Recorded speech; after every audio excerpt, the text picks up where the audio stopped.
Buenas tardes con todos. No sé si es que me escuchan, por favor.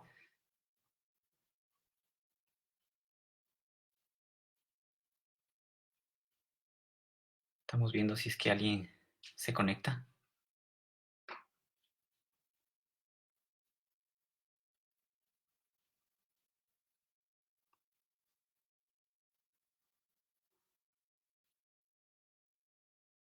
Creo que ya se conectaron. Perfecto.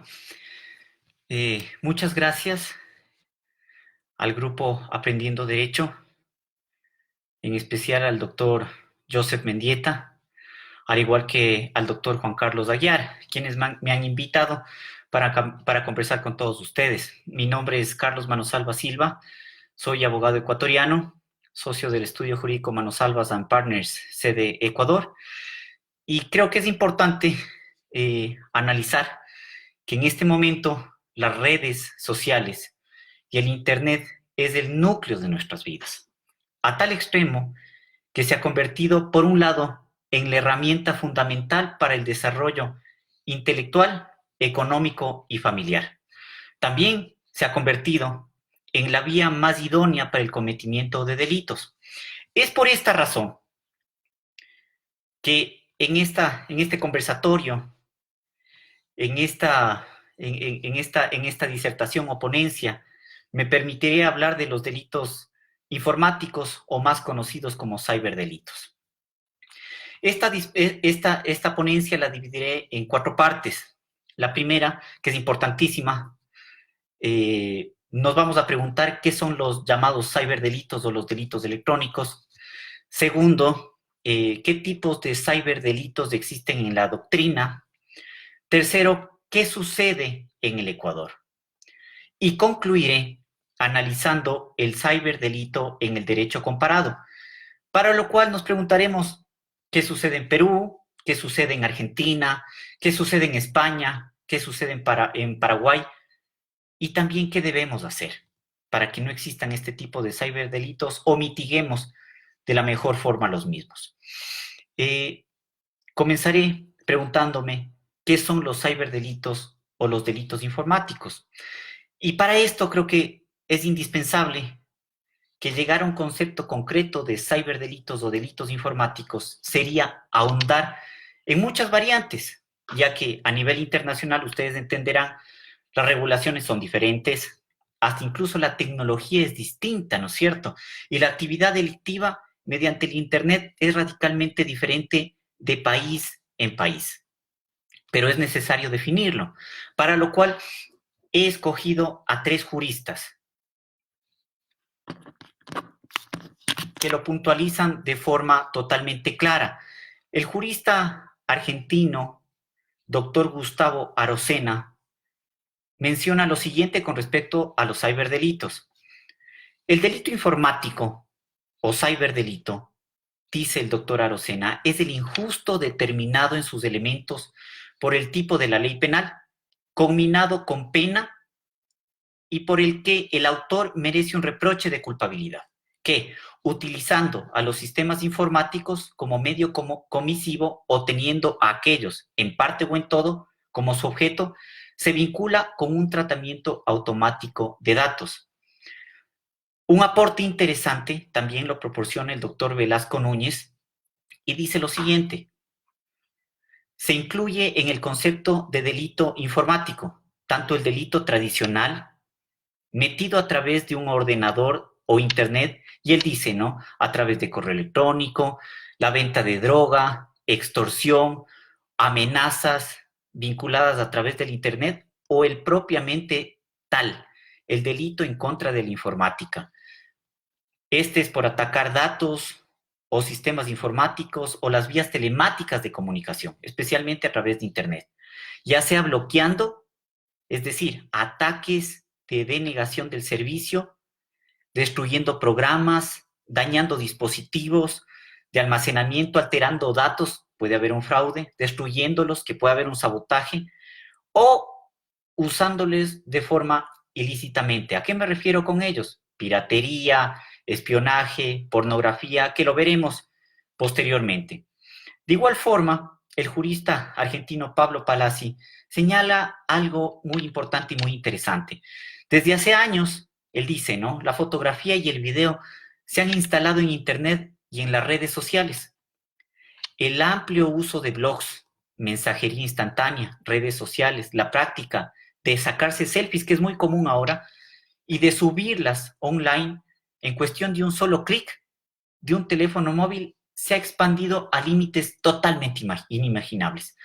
Cada imagen subida puede ser tallada en redes sociales o puede encontrar con un buscador en solo segundos. Los buscadores y las redes sociales indexan este tipo de contenidos y forman bibliotecas casi infinitas de los datos personales de las diferentes personas.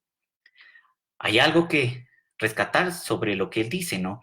Pero muchas de estas fotos y videos no se encuentran destinados para ser difundidos, pero finalmente terminan en el Internet en contra de la voluntad del titular. Es importante entonces indicar que la libertad de expresión no se extiende a divulgar la vida privada de las personas e íntima de las mismas. No tiene que existir ningún interés público que justifique publicar o dar a conocer escenas que en algunos casos pueden ser íntimas de dos personas adultas manteniendo capaz una relación sexual.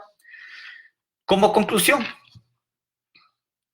tenemos que tener en cuenta, y si nos referimos a ciberdelitos, decimos que se cometen acciones perpetradas por personas mediante un soporte informático o incluso telemático. Hablaremos de los soportes telemáticos luego, que atentan contra las libertades, bienes o derechos de las personas. El doctor jurista Facundo Orlando señala que presentan los ciberdelitos o los delitos informáticos determinadas características distintas en relación a otros delitos. Y aquí, como primera característica importantísima, es la transnacionalidad, que es a partir de la posibilidad de su comisión a distancia desde cualquier parte del mundo. La volatilidad es la segunda característica en función de que las dificultades probatorias para el rastro del crimen. El tercero es la atemporabilidad, ante la posibilidad de programar su ejecución automática para determinada fecha y hora. Este caso en particular trata sobre los virus informáticos. Y también, como cuarta característica, está el anonimato, que permite en determinados entornos visuales. Y quinta, que es algo muy importante, la inadecuación legal de determinadas conductas ilícitas de las normas penales vigentes. Por lo tanto, a su vez, el ciberdelito, si ustedes se dan cuenta, tiene una importante cifra oculta en función de la cuantía de hechos denunciados en la justicia. Es decir, que la cantidad de situaciones llevadas a conocimiento de las autoridades en un porcentaje muy íntimo tiene una resolución penal. ¿A qué se debe esto? Puede ser que capaz la velocidad, la complejidad del funcionamiento de las tecnologías modernas hacen que cada vez sea más difíciles el poderlos descubrir. Como segundo punto, creo que también hay que preguntarnos qué tipos de ciberdelitos o delitos informáticos existen en la doctrina. Y los ciberdelitos más conocidos tenemos los siguientes: el cyberbullying, el revenge porn, que es el porno venganza. Como tercero es el grooming, cuarto el farming, quinto el phishing, sexto el malware y séptimo el sexting.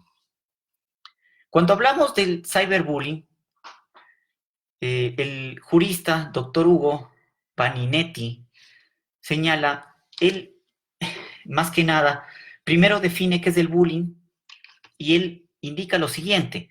Dice que consiste en la agresión y hostigamiento físico, es decir, golpes, o psicológico, que puede ser injurias, degradación, ridiculización o exclusión de un grupo social hacia un menor o adolescente producidos entre alumnos dentro de un establecimiento educativo o de sus inmediaciones de forma reiterada y a lo largo del tiempo.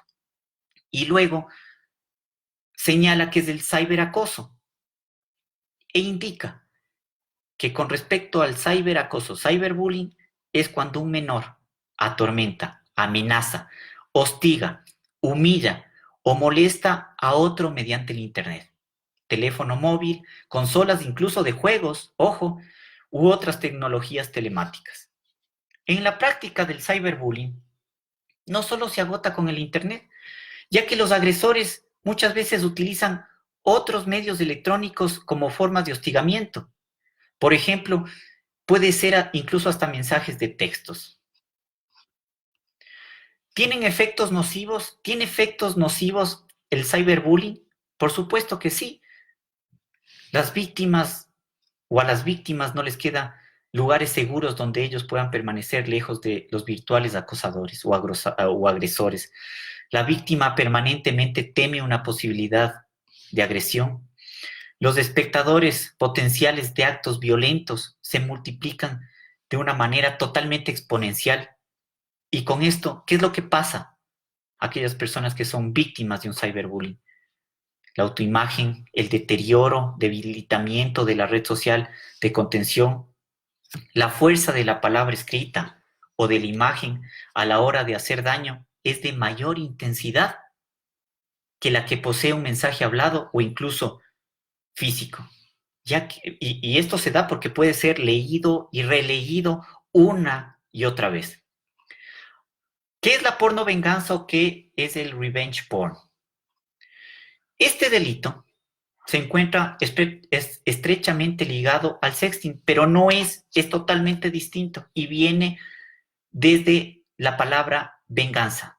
Es una práctica muy extendida entre menores de edad.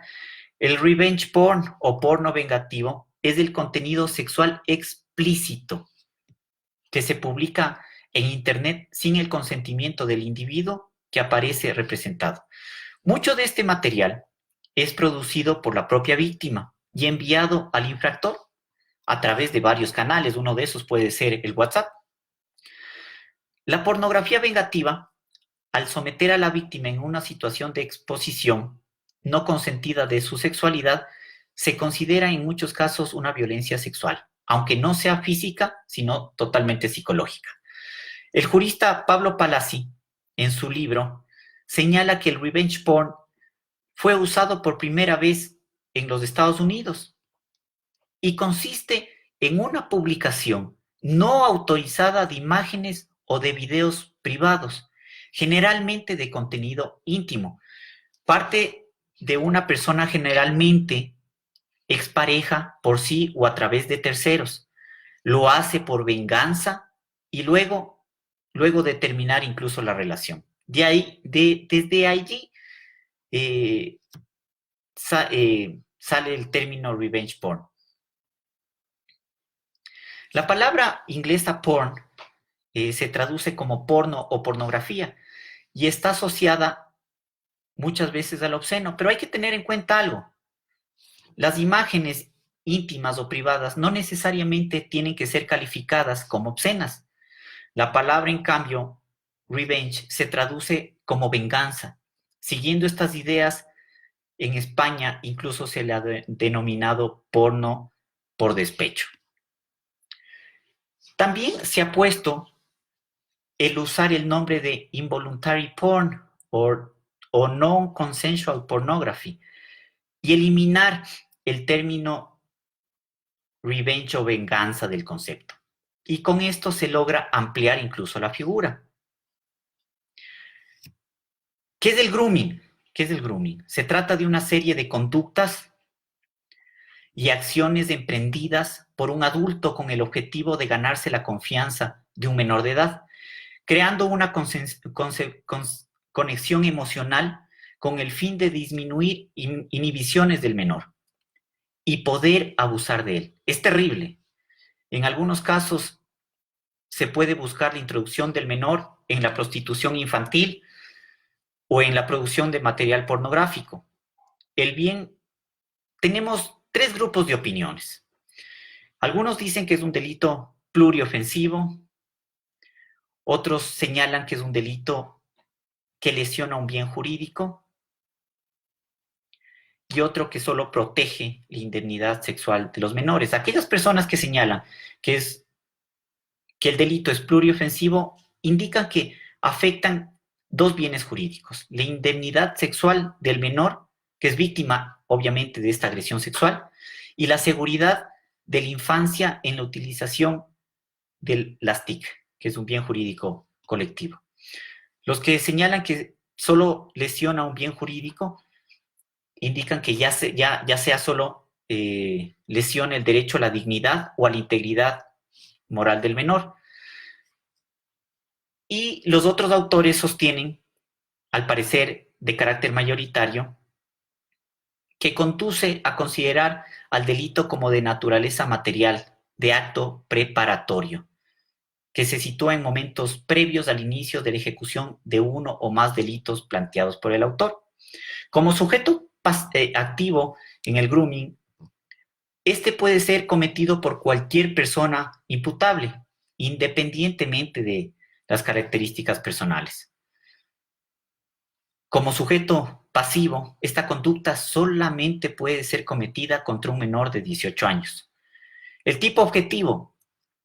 La acción típica consiste en contactar mediante algún medio tecnológico de transmisión de datos a un menor de edad, con la finalidad de cometer en contra del mismo algunos de los delitos previstos en contra de la integridad sexual.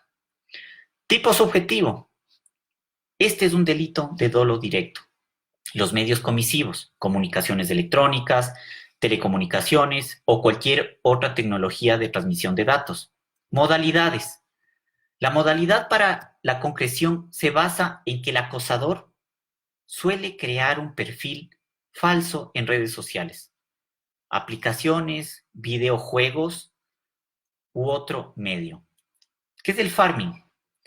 El farming es la explotación de la vulnerabilidad en el software de los servidores, que permite al atacante redirigir un nombre de dominio a otra computadora distinta. Es decir, de esta forma, un usuario que introduzca un determinado nombre de dominio que haya sido redirigido accederá a su explorador de Internet, a la página web que el atacante haya especificado para el nombre de dominio. ¿Qué es el phishing? Es una suplantación de identidad. Es el modelo de abuso informático que se comete mediante el uso de un tipo de ingeniería social, caracterizado muchas veces por intentar adquirir información confidencial de forma fraudulenta.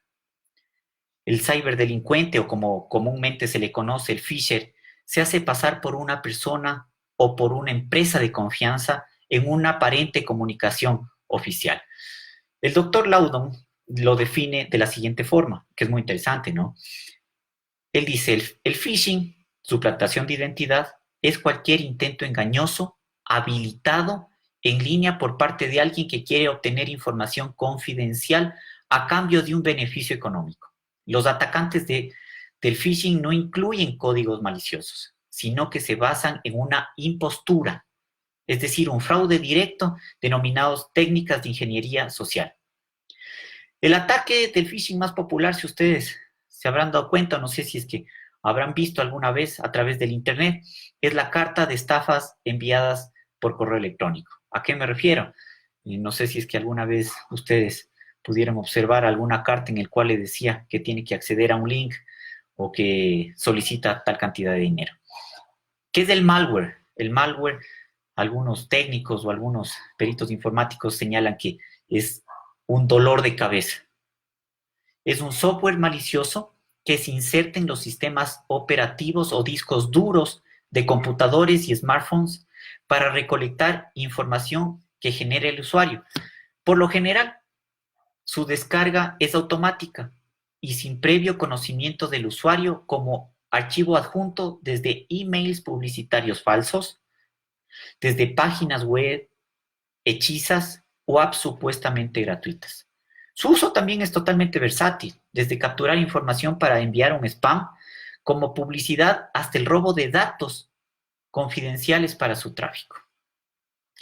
Mientras estaba realizando la investigación para realizar esta ponencia, incluso leí que el malware hasta puede ser insertado a través de las Smart TVs. Es algo terrible, ¿no? ¿Qué es el sexting? El sexting es una práctica cada vez frecuente y yo indiqué que estaba muy ligada al porno venganza o revenge porn, pero el sexting específicamente se considera una actividad de riesgo que trae consigo problemas directamente relacionados con violencia sexual en Internet y violencia de género. Muchos abogados lo confunden al sexting con el revenge porn y tratan de darle ese tipo de adecuación o que la conducta se subsuma en el elemento objetivo y subjetivo de algún tipo penal de la legislación aplicable, ¿no? El sexting todo empieza con una interacción de carácter íntimo entre dos personas que se han generado en una relación de confianza. Es decir, aquí tiene que aparecer el elemento principal que es la confianza, sea esta física o digital o únicamente digital. En este cibercrimen se vulnera sobre todo el derecho a la privacidad, la propiedad de imagen y de datos.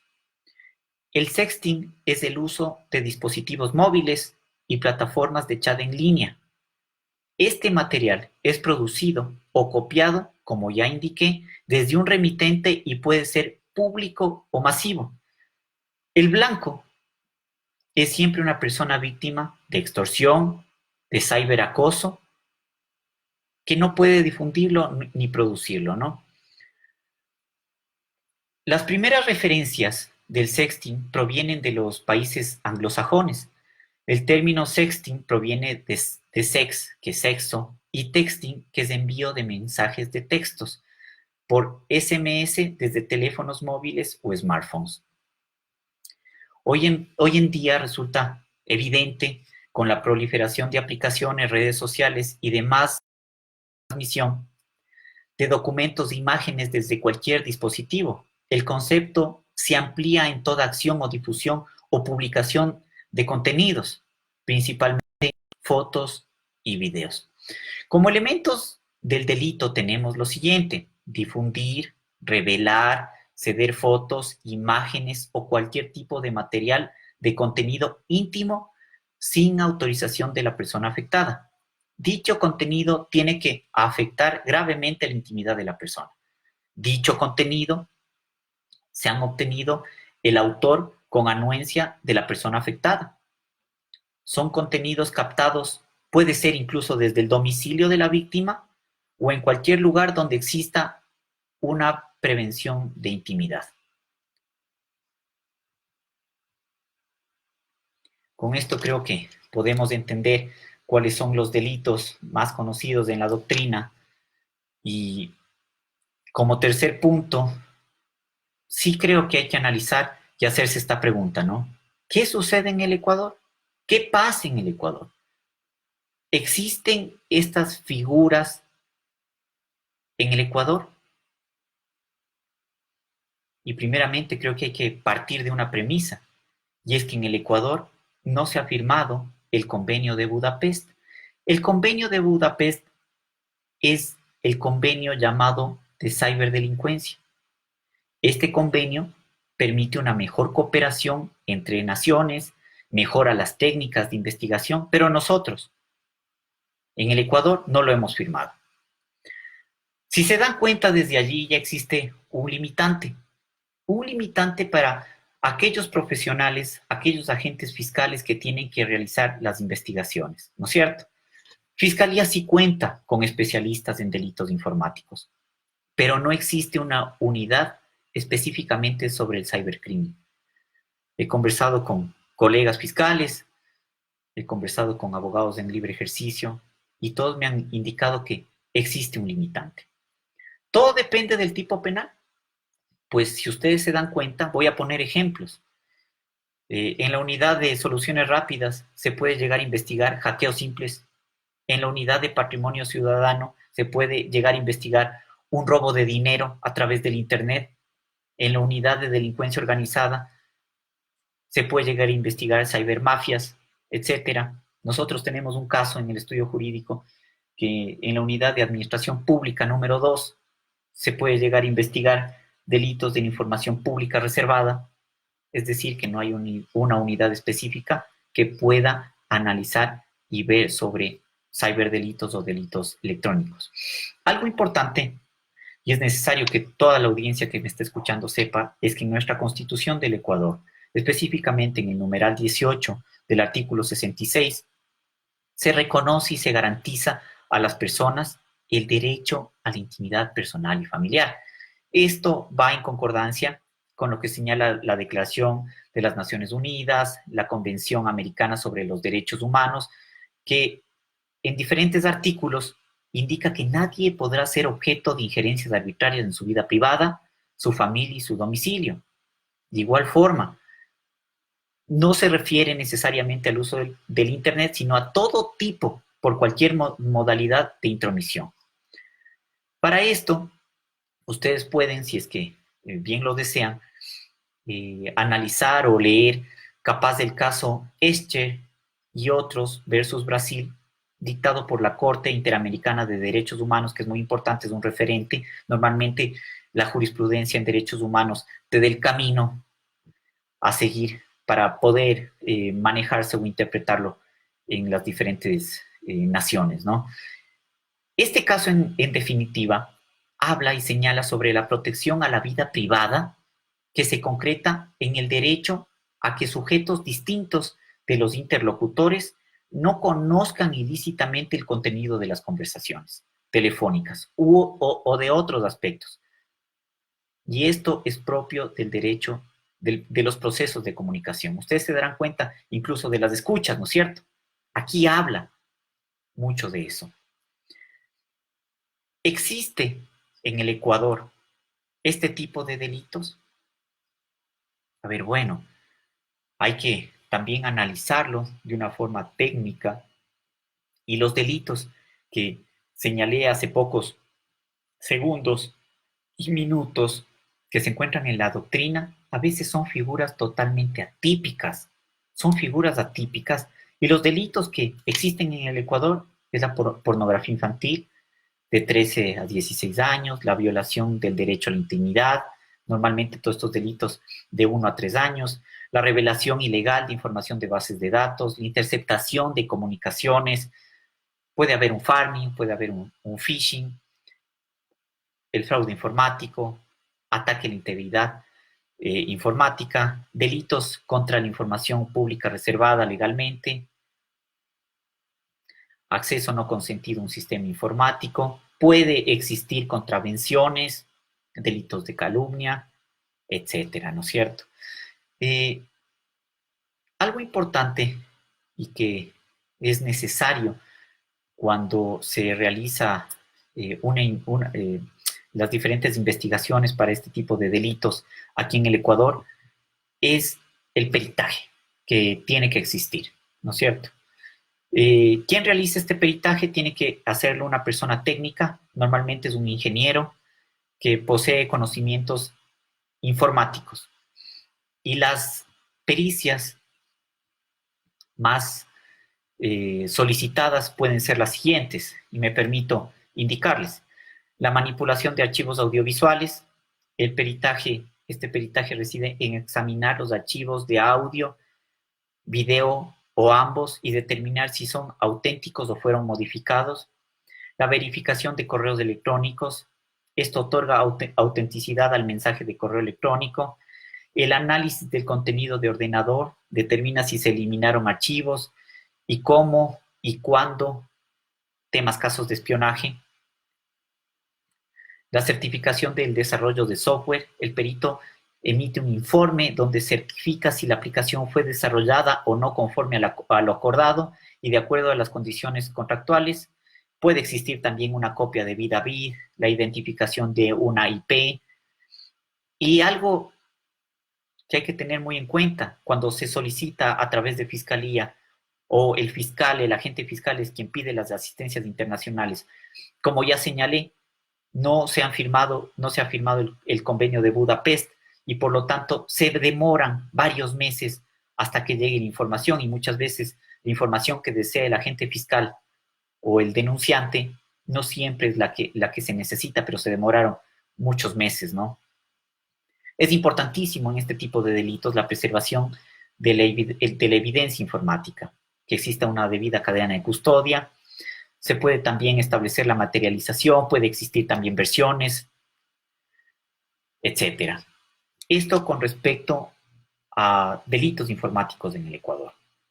Procederé a realizar un análisis de derecho comparado y para esto sí tengo que tomarme la molestia de agradecer a nuestros socios en Perú, amigos, a colegas, a compañeros de universidad en Argentina que me han proporcionado y me han ayudado para poder este instante transmitirles algo. El doctor Gustavo Arocena señala lo siguiente, y creo que es muy ilustrativo con respecto al derecho comparado. Él indica que, por un lado, puede sancionarse una ley específica, es decir, complementaria al Código Penal.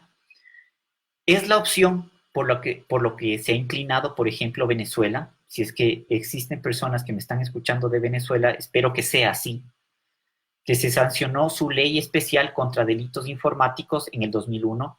En Chile, que se hizo lo propio mediante la ley número 19.223 en 1993, y Alemania, en 1986, adoptó la segunda ley contra la criminalidad económica. Por otro lado, puede preferirse capaz una reforma al Código Penal y agregando un nuevo título que contemple nuevas ilicitudes no tipificadas o ubicando estas en los distintos títulos del digesto, conforme los diversos bienes jurídicos que pretendan tutelarse. Entre otros países, ha legislado sobre los delitos informáticos en su Código Penal mediante la creación de un capítulo específicamente dedicados a ellos. Y me refiero al caso de Bolivia. En su libro segundo, en el título 12º, destinado a los delitos en contra de la propiedad, incorpora el capítulo 11º, que tipifica los delitos informáticos. En cambio, ha preferido regular los ciberdelitos en su Código Penal, esparciendo las diversas figuras en distintos pasajes de su articulado, Paraguay, España y Francia como un ejemplo. Ahora creo que es importante hacerse las preguntas y más que nada indicar qué sucede en el Perú. Voy a señalar de una forma resumida cada uno de los países que voy a ir manifestando y espero que sea lo más comprensivo posible. ¿Qué sucede en el Perú? El convenio de la ciberdelincuencia, convenio de Budapest, sí fue firmado. La ley de los delitos informáticos, es decir, la ley 30.096 y el decreto legislativo. Pero lo raro es que en Perú no tiene implementado una fiscalía especializada en la investigación en temas de nuevas tecnologías que serían competentes para la cibercriminalidad, la cual podría ayudar en efectivizar las investigaciones de la divindad, ya que a la actualidad se ven demorados en demasía, como sucede aquí en el Ecuador, esperando una resolución judicial. ¿Qué sucede en Argentina? En Argentina tampoco existe, se maneja aquí como en el Ecuador. Los delitos más comunes en la doctrina, como son el sexting, como es el cyberbullying, son figuras totalmente atípicas, más bien se enfocan cuando existe perjuicio al honor, cuando se realizan pornografías, etcétera, ¿no? El Código Penal argentino, en su artículo 53, regula la violación de secretos y de la privacidad. En el artículo 131, en cambio, sí establece lo correspondiente al grooming. Es por eso que han existido algunos casos con respecto al grooming muy interesantes, quedando redactado de la siguiente forma, ¿no? Que será reprimido de prisión de 6 meses a 4 años el que por medio de comunicaciones electrónicas, telecomunicaciones o cualquier otra tecnología de transmisión de datos contactare a un menor de edad con el propósito de cometer cualquier delito contra la integridad sexual de la misma. También se estipulan, y todo depende, eso conversábamos en la tarde con un colega argentino con respecto a los delitos informáticos, y él señalaba que como tal no se encuentran, sino solamente el grooming, como les acabé de decir, pero derivan de defraudaciones especiales, es decir, es como una estafa especial o agravada, y se encuentra en el artículo 173 o 172. Eso es lo que sucede con Argentina. ¿Qué pasa con España? Bueno, en España se encuentra totalmente regulado por el Código Penal español, la ley orgánica también. Los artículos referidos, y como señalé anteriormente, a los delitos informáticos, la normativa española es muy completa, es muy completa. Puedo leer el artículo 197. En España se viene incrementando de una forma muy considerable los delitos informáticos, siendo los más frecuentes, ojo, los delitos de estafa contra la intimidad, contra el honor, la revelación de secretos, contra la propiedad intelectual, los delitos económicos patrimoniales vinculados a la informática, esto es la ciberdelincuencia económica, los atentados por medios informáticos contra la intimidad y la privacidad, es decir, ciberespionaje y ciberterrorismo. En el 2015 existió un resultado estadístico y arrojó lo siguiente en España. Señalaron que el 46.71% son delitos informáticos como falsificación o fraude informático mediante la introducción, borrado o supresión de datos informáticos. Existe un 43.11% los delitos contra la confidencialidad, la integridad, la disponibilidad de datos y sistemas informáticos. Dentro de esta categoría, las conductas que más se repiten son en un 63.89% los delitos relacionados con el acceso ilícito a sistemas informáticos, y con un 36.11% todas aquellas conductas delictivas relativas a la interferencia en funcionamiento de un sistema informático. Un 10.18% son los delitos relacionados con el contenido, como la producción, oferta, difusión, adquisición, contenidos de pornografía infantil. Esto es lo que sucede en España. ¿Qué sucede en Paraguay? A diferencia de lo que muchos piensan, y eso es lo que he conversado con mis colegas y compañeros paraguayos en Argentina, existen leyes que sancionan los delitos cometidos a través del sistema informático. Incluso hay que tener en cuenta que a partir del 1 de octubre del 2010 entró en funcionamiento la unidad de delitos informáticos, que actualmente se encuentra a cargo de algunos fiscales.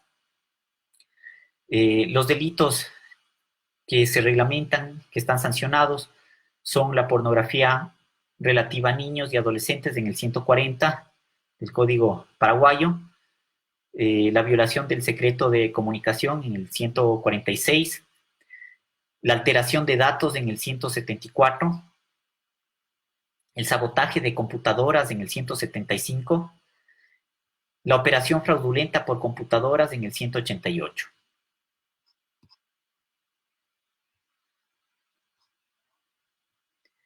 En síntesis, si ustedes se dan cuenta, en la actualidad, algunos problemas relacionados con la cooperación entre países en materia de delitos informáticos son, y es porque no todos han suscrito, ratificado convenios, como la ausencia de consenso acerca de una definición jurídica de la conducta delictiva, la tipicidad de algunos hechos delictivos relacionados con dispositivos informáticos, es lo que yo señalaba. Existen figuras que se encuentran en la doctrina, pero son totalmente atípicas. Falta de conocimientos técnicos por las autoridades de aplicación de la ley, puede ser un caso. La inadecuación de las facultades legales de investigación, la falta de armonización de los procedimientos de investigación, la ausencia de tratados y asistencia recíproca. Como señalé hace pocos minutos, la asistencia recíproca, al menos en el Ecuador y en otros países, demoran mucho tiempo, muchos meses. Entonces, ustedes entenderán que son delitos que tienen una velocidad inmesurable, ¿no? Se cometen y también se pueden borrar rápidamente. ¿Qué debe existir? ¿Qué debe existir? Debe existir una ciberseguridad. Y es un tema internacional donde se ha venido trabajando de forma idónea. La regulación de normativas internacionales permite que no exista este tipo de ciberdelitos. Algo que también podría yo señalar es el compliance en las diferentes empresas, es decir, que tengan todos una persona que esté en vanguardia con respecto a los sistemas informáticos y que todas aquellas personas que trabajan en esta empresa o que lleguen a trabajar en esta empresa sepan que no pueden realizar actos delictivos, que las personas cada vez tengan mayor información con respecto a las penas que pueden tener, qué no se debe hacer, etcétera, ¿no? En conclusión, en los tiempos que corren, las nuevas tecnologías en general y la informática introducen incansablemente, si ustedes se han dado cuenta, no solo nuevas formas de realizar tareas conocidas, sino también nuevas actividades, muchas de las cuales se manifiestan como antisociales y reprochables, en razón de interferir en la pacífica convivencia de los ciudadanos. Es que la informática no solo importa una técnica destinada a hacer lo mismo, aunque mejor y capaz más rápido, por medio de la ayuda electrónica y del soporte magnético. Por el contrario, ella supone también en una fértil fuente de nuevos estados de cosas, que pueden colocar en jaque a todos los sistemas jurídicos, cuando los muestran impotentes para contemplar las nuevas realidades. Solo si el ordenamiento jurídico penal fracasa en su función regulativa de las conductas humanas, se deben promulgar nuevas reglas penales. En suma, solo si el sistema jurídico es incompleto, hay que efectivamente tener en cuenta que se crean nuevos bienes jurídicos penales, se amplían los espacios de riesgo jurídico penalmente relevantes, se flexibilizan las reglas de imputación y se relativizan los principios político-criminales de garantía, en una tendencia general a la que podría designarse con la expresión de expansión del derecho penal. Sí, muchos juristas hablan de esto. Hay que tener un principio corrector, hay que ajustar a lo que actualmente está sucediendo. Y me veo llevado a conversar sobre esto, más que nada porque este momento que ha cambiado vertiginosamente el mundo, no solo en el Ecuador, sino en varios países, por la pandemia que estamos viviendo, por la emergencia sanitaria que estamos viviendo en varios países, tenemos que tratar de actualizar, si se puede decir, a través de los legisladores y regular este tipo de conductas, porque lo vamos a tener. El momento en que nosotros nos estamos expresando a través de este medio o incluso en una audiencia a través de un medio telemático, ustedes se podrán dar cuenta que podremos ser víctimas de este tipo de actos imputables, actos ilícitos. Eso es lo que les puedo decir, eso es lo que puedo conversar con respecto a los ciberdelitos. Entenderán que hay mucho por cortar, mucha tela por conversar, si se puede decir de esta forma. He tratado de resumir más que nada para que sea digerible, sea didáctico y tengamos algo de información con respecto a los ciberdelitos. Tendremos que aprender, idear nuevas solicitudes de pericias a los agentes fiscales y los agentes fiscales también tendrán que efectivamente, a través de algún técnico asesor, me refiero a peritos, entablar de mejor forma su investigación. Yo con esto les agradezco a todas las personas que me están viendo. Espero que eh, podamos haber tenido una charla exquisita y conversaciones. Si es que existe algo que indicar, capaz algún error con respecto a un artículo puntual, entenderán que estamos siempre para corregir.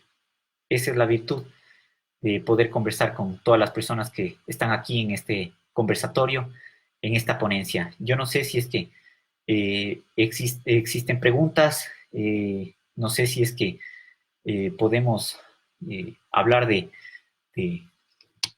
de ciberdelitos, de delitos informáticos. Yo les agradecería. Con respecto a las audiencias telemáticas, con respecto a la firma electrónica, yo creo que los abogados en libre ejercicio, como quien les habla, tenemos que basarnos en la buena fe y también en la lealtad procesal. Veremos nuevas formas de delitos, más que nada, para tratar de, para tratar de me dicen que hay una pregunta y es, ¿qué pericia se puede solicitar en primera instancia para presentar un indicio? A ver, yo pienso, y si no estoy mal, capaz podamos tener eh, una materialización de documentos y como pericia podríamos solicitar que se realice, eh, que se identifique de dónde sale el IP para establecer de dónde fue enviado capaz algún correo electrónico o cuál fue el servidor que se utilizó para el mismo. No sé si puede existir alguna otra pregunta o ya con esto finalizamos la transmisión en directo que estamos haciendo.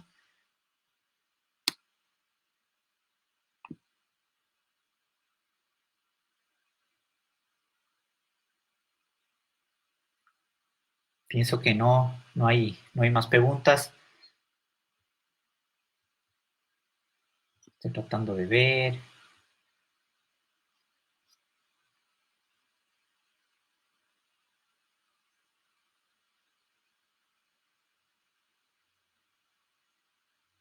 Bueno, creo que he respondido a la única pregunta que existía. Yo les agradezco muchísimo y más que nada agradezco aprendiendo al grupo Aprendiendo Derecho. Es muy importante que se realicen este tipo de, de charlas, de ponencias, son indispensables. Les agradezco mucho y estoy siempre a las órdenes. Gracias.